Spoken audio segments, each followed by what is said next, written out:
దేశంలో 13 ఏళ్ల అమ్మాయిపై 8వ తరగతి చదువుతున్న చిన్నారిపై 32 మంది మనుషులే మృగాలుగా మారి సామూహిక అత్యాచారానికి పాల్పడ్డారు. దేశాన్ని కుదిపేస్తోంది ఈ దారుణమైన ఘటన. ఎంత అమానవీయం! తాము కూడా మనుషులము అనే విషయాన్ని మర్చిపోయి ఓ చిన్నారిని మద్యం పట్టించి మరీ తన గొంతు నొక్కేశారు. తర్వాత 5 హోటల్స్కి మార్చి ఆ అమ్మాయి పైన 32 మంది అఘాయిత్యానికి పాల్పడ్డారు. అయితే ఈ ఘటన పైన స్టూడెంట్స్ ఏమనుకుంటున్నారు, పబ్లిక్ ఏమనుకుంటున్నారో తెలుసుకుందాం. ప్రజెంట్ మనమైతే ప్రభుత్వ మహిళా డిగ్రీ కాలేజ్ దగ్గరకు వచ్చాం. ఇక్కడ స్టూడెంట్స్ అసలు ఏమనుకుంటున్నారు, ఈ ఘటన గురించి వాళ్ళకి ఏం తెలుసు, ఈ విషయాలు మాట్లాడదాం. రండి, లైవ్లోనే వాళ్ళతో మాట్లాడిద్దాం. అసలు ఎలాంటి ప్రిపరేషన్ లేకుండా వాళ్ళు ఏమనుకుంటున్నారు, ఇట్లాంటి సొసైటీలో జరుగుతున్న ఈ విషయాలపైన వాళ్ళకున్నటువంటి అవగాహన ఏంటి, ఇలాంటి దారుణాల గురించి విన్నప్పుడు వాళ్ళ రియాక్షన్ ఎలా ఉంటుంది, చట్టాల గురించి కానీ లేకపోతే వాళ్ళని ఎలా శిక్షించాలనే అభిప్రాయాలతో వాళ్ళు ఉంటున్నారు అనే విషయం కూడా. హైరా తల్లి, ఎస్. సో ఇప్పుడు తెలుసు కదా, రాజస్థాన్లో 13 ఏళ్ళ అమ్మాయి పైన జరిగిన విషయం చూసారా మామూలుగా వార్తల్లో? అవును, చూసామండి, న్యూస్లో చూసాం. యాక్చువల్లీ నేమ్ చూసి మాకు వచ్చిన ఇన్ఫర్మేషన్ బట్టి అంటే న్యూస్ ఛానల్ ద్వారా ఏం తెలిసిందంటే, ఒక నెంబర్ ఆఫ్ హోటల్స్ని అక్కి ఆ అమ్మాయిని షిఫ్ట్ చేయడం జరిగింది. ఒకే పర్టికులర్ హోటల్లో తనకి తీసుకెళ్ళి ఆ ఆటో డ్రైవర్ వాళ్ళకి అమ్మేయడం, మేనేజ్మెంట్ వాళ్ళకి నెంబర్ ఆఫ్ హోటల్స్కి తనని షిఫ్ట్ చేయడం అట్లాంటివి జరిగింది. సో నాకు తెలిసినంత వరకు ఏంటంటే, రాజస్థాన్లో ఒక 150 నెంబర్ ఆఫ్ హోటల్స్ ఉన్నాయి. కానీ గవర్నమెంట్ సర్టిఫైడ్ హోటల్స్ అంటే గవర్నమెంట్ పర్మిషన్ ఇచ్చిన హోటల్స్ అవన్నీ వచ్చేసరికి 20 ఉన్నాయి. అంటే మిగతా ఏ హోటల్స్ అయితే ఇవి ఉన్నాయి, ఇవన్నీ కూడా ఇట్లాంటి బిజినెసెస్ చేస్తున్న వాళ్ళే ఉన్నారు. దీనికి సపోర్ట్ అంటే ఎక్కడో గవర్నమెంట్ దగ్గర నుంచో కానీ అంటే గవర్నమెంట్లో ఇంక్లూడ్ అయిన పర్సన్స్ దగ్గర నుంచి కానీ వాళ్ళకి సపోర్ట్ ఉండడం వల్లే ఇలాంటి మార్కెటింగ్ అనేది జరుగుతుంది. సో ఏదైనా కరెక్ట్ పర్సన్ దీని ద్వారా యాక్షన్ తీసుకోవాలని చెప్పి మేము అనుకుంటున్నాము. సో ఇలాంటి సిచ్యువేషన్ మళ్ళీ రిపీట్ అవ్వకుండా ఫర్దర్గా, అంటే నాట్ ఓన్లీ రాజస్థాన్, ఓవరాల్ ఇండియాలో అయినా కూడా ఇలాంటి సిచ్యువేషన్ మళ్ళీ రిపీట్ అవ్వకుండా ఉండాలని ప్రైమ్ మినిస్టర్ కానీ ఎవరైనా కానీ సర్టన్ యాక్షన్, సివియర్ యాక్షన్ తీసుకోవాలని అనుకుంటున్నాం.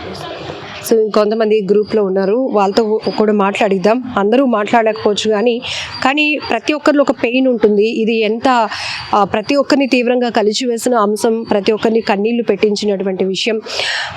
ఇది చూసారా వార్త 13 ఏళ్ళ అమ్మాయి పైన? చూసాను. చూడగానే ఏమనుకున్నారు తల్లి? అసలు అది చూడగానే, న్యూస్ చూడగానే ఫస్ట్ మాకైతే ఇంకా అంటే బ్లడ్ అంతా అదొకలా అయిపోయి, అసలు ఎలా చేస్తున్నారంటే మనం మానవుల మధ్య ఉంటున్నామా లేదా మానవ మృగాల మధ్య ఉంటున్నామా అనే డౌట్ అలా అనిపించింది. అంటే ఫస్ట్ ఇలా అనిపించి తర్వాత ఏంటంటే మాలో కూడా చిన్నది, అంటే ఈవెన్ ఆ అమ్మాయి వరకు అయింది, రేపు మా వరకు రాదా ఇలా అనేసి. అంటే అప్పుడు ఎలా అనిపించింది అంటే, ఏం చేస్తుంది మన గవర్నమెంట్ ఇప్పుడు? ఇది ఫస్ట్ టైం కాదు మన ఇండియాలో, ఓవరాల్గా చూసుకుంటే చాలా చూస్తున్నాం ఇలాంటివి. అంటే ఒక్కొక్కటి జరుగుతుంటే ఆ అమ్మాయి చనిపోతే కొవ్వొత్తి పట్టుకొని తిరగడం, ఆ అమ్మాయి కోసం ఏదో ఒక యాప్ తీసుకొచ్చాం, ఆ అమ్మాయి కోసం చేయడం కాకుండా దీనికి పర్మనెంట్గా సొల్యూషన్ అనేది చూడాలి గవర్నమెంట్ అనేది. అంటే ఎలా అంటే ఇప్పుడు ఒక 32 మెంబర్స్ ఇది చేశారు అనేసి అంటే, వాళ్ళు 32 మెంబర్స్ మన ఇండియన్సే, ఆధార్ కార్డు లేకుండా ఏం చేయకుండా వాళ్ళు తిరగడం లేదు. ఈవెన్ ఒక హోటల్ నుంచి 5 హోటల్స్కి చేంజ్ చేస్తున్న టైంలో నీ ట్రావెల్ కానీ నీ హోటల్లో మారుతున్నప్పుడు కానీ నీ ఆధార్ కార్డు లేకుండా హోటల్కి తీసుకోరు. అంటే అంత చెక్ చేస్తున్నప్పుడు హోటల్స్ అంత కరెక్ట్గా ఉన్నప్పుడు ఒక అమ్మాయిని నువ్వు అలా 5 హోటల్స్ షిఫ్ట్ చేస్తున్నావు అనేసి అంటే, ఒక హోటల్ మేనేజర్ అయినా కానివ్వండి, అక్కడ ఉన్న పబ్లిక్ ఎవరైనప్పటికీ కూడా చూడలేదా? చూసినా కూడా ఆ అమ్మాయి అంటే చూస్తుంటే మాకు అనవసరం అని వదిలేశారా? ఈవెన్ నా హోటల్ మేనేజర్ అయినప్పటికీ కూడా వాళ్ళు అక్కడ ఆ తప్పు చేసిన వాళ్ళకి కూడా అందరికంటే అది వాళ్ళ వరకు వస్తేనేనా, అదంటే వాళ్ళ కూతురికి వాళ్ళ అక్కకి చెల్లికి జరిగితేనే చేస్తారా? ఈవెన్ దేశంలో ఏ అమ్మాయి అయినా తన అక్క చెల్లిగా భావించి ఈ గవర్నమెంట్ ఏం చేయాలని నేను అనుకుంటున్నానంటే, అంటే వాళ్ళు అలా జరుగుతుంది, 32 మెంబర్స్ కోసం సెర్చ్ చేస్తున్నారు, తీసుకొచ్చి వాళ్ళకి శిక్ష వేయడం లేదు. ఎలాంటిది వేస్తున్నారు, జైల్లో పెట్టి వాళ్ళకి ఫుడ్ పెట్టడం. అలాంటి బదులు అంటే తప్పులు చేసి అలా చేసే వాళ్ళకి ఫుడ్ పెట్టే బదులు మన ఇండియాలో చాలా మంది ఫుడ్ లేకుండా ఎంతోమంది చనిపోతున్నారు కదా, అలాంటి వాళ్ళకి పెట్టి పెంచవచ్చు కదా. ఇలాంటివి చేయకుండా ఇలాంటి వాళ్ళు ఎలా అంటే, ఇంకొకసారి ఈవెన్ అమ్మాయిని చూస్తే సిస్టర్ అయినప్పటికీ కూడా నార్మల్గా చేయడానికి కాదు కదా, అమ్మాయి వెళ్తుందంటే తల దించుకొని వెళ్ళేటట్టు చేయాలి. అలా చేయాలని నేను అనుకుంటున్నాను. ఇలాంటి వాళ్ళని ఎందుకు ప్రోత్సహిస్తున్నారో అర్థం అవ్వడం లేదు. శిక్ష ఎంత కఠినంగా ఉండాలంటే అంత వైలెంట్గా నేను మాట్లాడకూడదు. కానీ ఒక్కొక్కడికి అమ్మాయిని చూసామంటే, అమ్మాయి వెళ్తుందా, ఇప్పుడు చూడండి ఒక అబ్బాయి వెళ్తున్నాడు అనేసి అంటే అమ్మాయి తలదించుకొని వెళ్తుంది. అంటే ఏమైనా అంటారేమో లేదా ఏదైనా కామెంట్ చేస్తాడేమో, కానీ అమ్మాయి వెళ్తుందా అనేసి అంటే అబ్బాయి అక్కడ తలదించుకొని వెళ్ళాలి. చూడాలి. గవర్నమెంట్ మరి దీనికి ఏం చేస్తుంది, ఏం చేయాలనుకుంటుందో తెలియడం లేదు. బట్ అమ్మాయికి మాత్రం ఫ్రీడమ్ అనేది 1947లో మనకు ఫ్రీడమ్ వచ్చింది అన్నారు కదా, కానీ ఇప్పటికీ అమ్మాయి రాలేదు. ఈవెన్ రోడ్డు మీదే కాదు కదా, ఒక ఇంట్లో కూడా అమ్మాయికి ఫ్రీడమ్ ఉండడం లేదు. అలాంటిది 32 మెంబర్స్ ఒక అమ్మాయిని ఇంత దారుణంగా చేశారనేసి అంటే అంటారు కదా, అంటే అమ్మాయి ఇలా ఎక్స్పోజ్ చేసింది, మాకు ఇలా చేశారు అలా ఇలా అంటారు. 13 ఇయర్స్ అమ్మాయి తన స్కూల్కి వెళ్ళి వస్తున్న ఏదో అమ్మాయి ఒక యూనిఫామ్ వేసుకొని నార్మల్గా ఉన్న అమ్మాయిలు వాడికి ఏం కనిపించింది? 32 మెంబర్స్, వాళ్ళు ఎవరికి మదర్స్ కానీ సిస్టర్స్ కానీ ఎవరు లేరా? అసలు ఎందుకు ఇలా చేస్తున్నారు? అమ్మ లేకుండా పుడతారా? ఈవెన్ అంత ఇదిగా చేస్తున్నారు. ఒక్కసారి ఏదైనా చేసే ముందు ఆడకంటూ ఆడదే వాళ్ళకంటూ వాళ్ళ అమ్మ కానీ చెల్లి కానీ గుర్తొస్తే ఇలా చేయరు. అసలు ఒక ఎడ్యుకేషన్ పరంగా కూడా ఇలాంటి వీటి కోసం ఒక ప్రత్యేకంగా నేనైతే ఒక సబ్జెక్ట్ కూడా పెట్టి అవేర్నెస్ చేయాలి వీళ్ళు అని అనిపిస్తుంది నాకైతే. అంటే చాలా అంటారు కదా, ఇప్పుడు రాజస్థాన్ అనే కాదు బీహార్లో వీటిల్లో ఎడ్యుకేషన్ లేకపోవడం వల్ల కూడా చాలా మందికి ఇలా జరుగుతుంది. అంటే నా మదర్ అయితే ఒకలాగా, ఒక తప్పుడు మాట ఎవరినో అనిస్తే పర్లేదు, ఈవెన్ ఒక మదర్ని అంటే ఒప్పుకోడు. అంటే అది నా వరకు వస్తే ఒకటి, ఎదురు వరకు వస్తే ఒకటి. అలా అంటే చూసింది ఏదైనా కూడా నా చెల్లి నాది అన్నట్టు భావించి కొంచెం వాళ్ళలో కూడా ఎడ్యుకేషన్ లేకపోయినప్పటికీ కూడా ఇలాంటి విషయాల్లో అవేర్నెస్ కల్పించాలి గవర్నమెంట్. మళ్ళీ ఇలా చేసే వాళ్ళకి గివప్ అంటే వాళ్ళు ఇచ్చామా, కొన్ని జైలు శిక్ష చేసామా, మళ్ళీ తిరిగి వచ్చామా, తిరిగి వచ్చి వాడు మళ్ళీ అది చేయడానికి గ్యారంటీ లేదు. అలా ఏంటంటే వాడికి లైఫ్ టైం అలా ఉండిపోవాలి, లేదా ఉరిశిక్ష మాత్రం పక్కా వేయాలి ఇలాంటి వాళ్ళకి మాత్రం. నేనైతే ఇదే అనుకుంటున్నాను. వీళ్ళకి అంటే తిండి పెట్టి పోషించడం వేస్ట్. అలాంటి వాళ్ళకంటే చాలా మంది పేదలు ఉన్నారు, అలాంటి వాళ్ళకి పెట్టడం బెటర్ అని నా ఒపీనియన్. చూసారా, ప్రతి అమ్మాయిని కదిలిస్తే ముందు కన్నీళ్ళే వస్తున్నాయి. కన్నీళ్లతో కూడుకున్న మాటలే ఈ మాటలన్నీ కూడా. ఎందుకంటే ఎక్కడ జరిగినా కూడా ఒక అమ్మాయి స్కూల్ యూనిఫామ్లో ఉంది, రెగ్యులర్గా వెళ్ళి ఆటోనే ఎక్కింది, కానీ ఇంత దారుణంగా అమ్మాయిని చేస్తారని అసలు ఇట్లాంటి ఘటన ఊహించడానికి కూడా చాలా కష్టంగా ఉంది. తల్లి, వార్త గురించి విన్నారు కదా, నా పేరు ప్రవళిక. ఏమనుకున్నావు అసలు చూడగానే? అసలు ఇట్లాంటివి చూడకూడదు భగవంతుడు అనుకున్నాం ముందు అందరం. మీరేమనుకుంటున్నారు?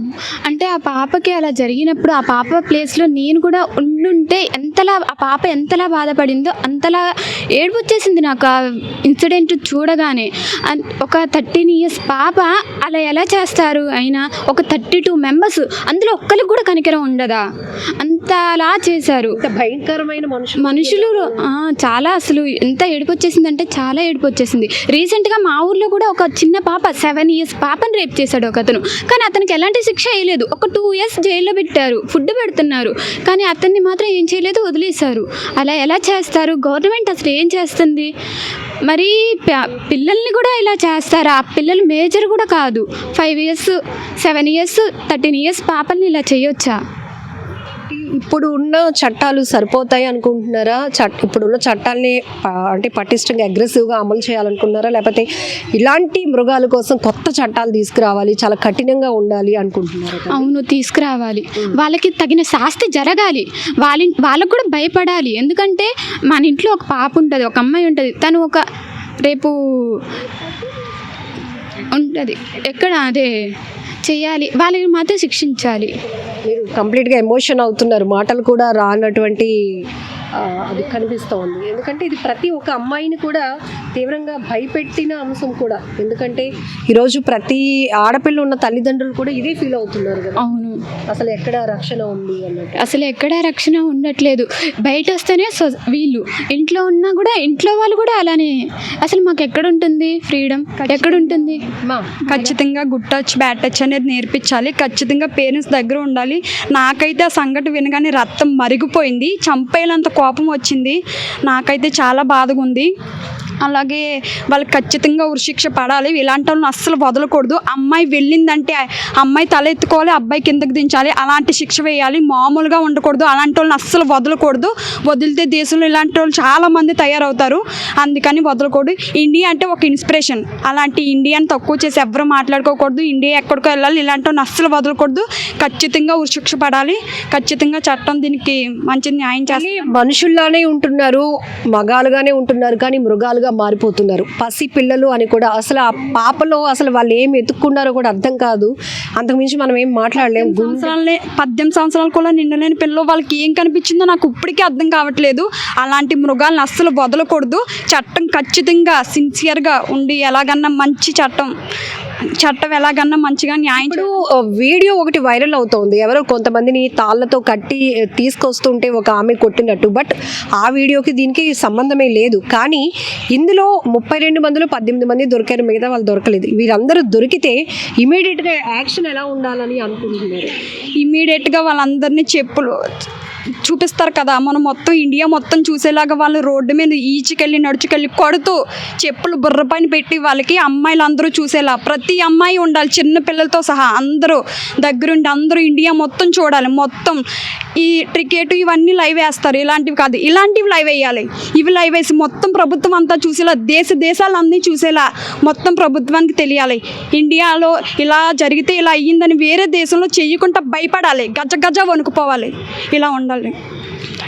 సో కొంతమంది స్టూడెంట్స్తో మాట్లాడదాం. పర్సనల్గా మీకు కూడా ఇలాంటి సొసైటీలో జరుగుతున్న దారుణ ఘటనలు, మరి ముఖ్యంగా మన దేశంలో జరుగుతున్న దారుణ ఘటనలు చూస్తే ఆ పాప చెప్పినట్టు రక్తం మరిగిపోతుంది. అంతకు మించి మనం ఏం చెప్పడానికి, ఏ వ్యవస్థల్ని మనం చేతిలోనికి తీసుకోలేము. కానీ ఎలా శిక్షించాలి ఈ వెధవల్ని అనుకుంటున్నారు కామెంట్ బాక్స్లో మీరు కూడా మెన్షన్ చేయండి. ఈ ఇష్యూ చూశారు కదా, రాజస్థాన్లో 13 ఏళ్ల పాప పైన జరిగిన, మీరేమనుకుంటున్నారు అసలు? ఏమనుకున్నానంటే ఒక అమ్మాయి మీద అలా జరిగిందంటే ఒక అమ్మాయికి జరగడమే కాదు, అది ఫ్యామిలీకి కూడా ఎఫెక్ట్ అవుద్ది. ఎందుకంటే నలుగురు 4 రకాలు అనుకుంటారు ఆ అమ్మాయి తప్పు చేసిందని. కానీ ఇంకొకసారి ఇలాగ రిపీట్ అవ్వకూడదంటే బయట సొసైటీలో మనుషులు మారాలి, నెక్స్ట్ మన లా మారాలి, చట్టాలన్నీ మారాలి. అలా చేసిన అబ్బాయికి ఎన్నో సంవత్సరాలు జైల్లో ఉంచి ఉరిశిక్ష వేయకూడదు, వెంటనే చేసేయాలి. ఉరిశిక్షనే కాదు, బయట సమాజం శిక్షించాలి. ఆ అమ్మాయి ఎలాగైతే అన్ని రోజులు ఎంత బాధపడిందో, నరకం అనుభవించిందో, ఆ అబ్బాయికి కూడా అంతే నరకం అనుభవించేలా చెయ్యాలి. కానీ ఆ అబ్బాయిని ఉరిశిక్ష వెంటనే చంపేయకూడదు, ఆ అబ్బాయికి కూడా నరకం చూపించాలి. ఇంకొక అబ్బాయి ఆ ఆలోచన రాకుండా చెయ్యాలి.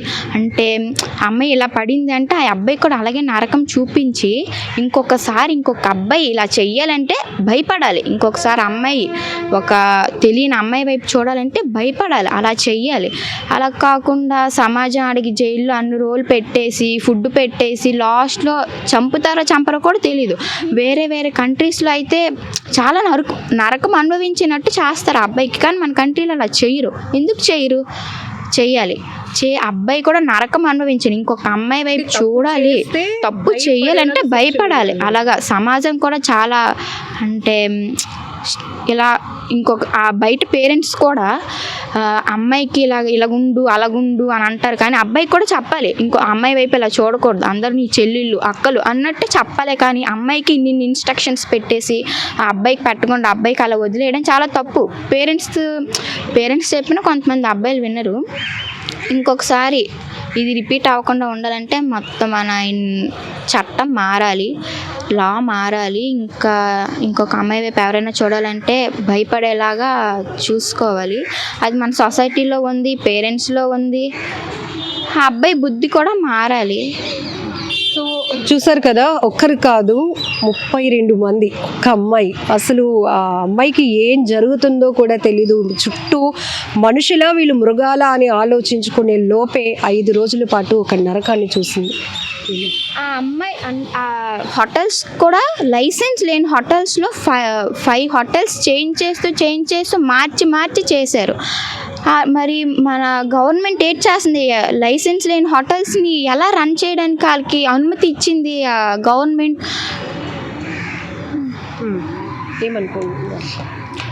నేనేమనుకుంటున్నానంటే పేరెంట్స్ కూడా నేర్పించాలి. అంటే ఇప్పుడు అమ్మాయికి ఎలాగైతే చెప్తున్నారో గుడ్ టచ్ బ్యాడ్ టచ్, అలా అబ్బాయికి కూడా చెప్పాలి, వాళ్ళకి కూడా తెలియాలి. సో మరి కొంతమంది స్టూడెంట్స్తో మాట్లాడేద్దాం. అలానే మీరు కూడా ఏమనుకుంటున్నారు? ఎందుకంటే సొసైటీలో ప్రతి ఒక్కరికి ఒక బాధ్యత ఉంటుంది. ఇట్లాంటివి జరిగినప్పుడు ఒక్కొక్కరిది ఒక్కొక్క అభిప్రాయాలు, శిక్షలు ఇలా ఉంటే బాగుంటుంది, వాళ్ళు ఇలా శిక్షిస్తే బాగుంటుంది, ఇలా. సో చూసారు కదా, రాజస్థాన్లో 13 ఏళ్ళ అమ్మాయి పైన జరిగిన అఘాయిత్యం. 32 మందిలో ప్రస్తుతానికి 18 మందే దొరికారు, మిగతా వాళ్ళు. కానీ వీళ్ళందరినీ ఎలా శిక్షించాలని అనుకుంటున్నారు?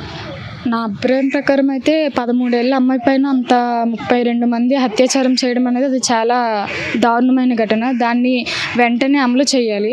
ఆ తప్పు చేసిన బాధితులను కూడా వెంటనే శిక్షించడం అలాంటిది ఏదైనా ఇప్పుడు వాళ్ళని చూసి ఇంకొకరైనా నేర్చుకోవచ్చు దాన్ని. అలా కాకుండా తప్పు చేసిన వాళ్ళని వెంటనే శిక్షించి ఇంకొకరు అలా చూసి నేర్చుకోకుండా చేయాలి. ఫోక్సో చట్టాలు ఇవన్నీ ఉన్నాయి కానీ ఫోక్సో చట్టాన్ని ఇంకా కఠినంగా శిక్ష పడేలా మార్చాలి. అదే కాకుండా ఇంకా 32 మంది అంటే అది ఇంకా చాలా దారుణమైనది.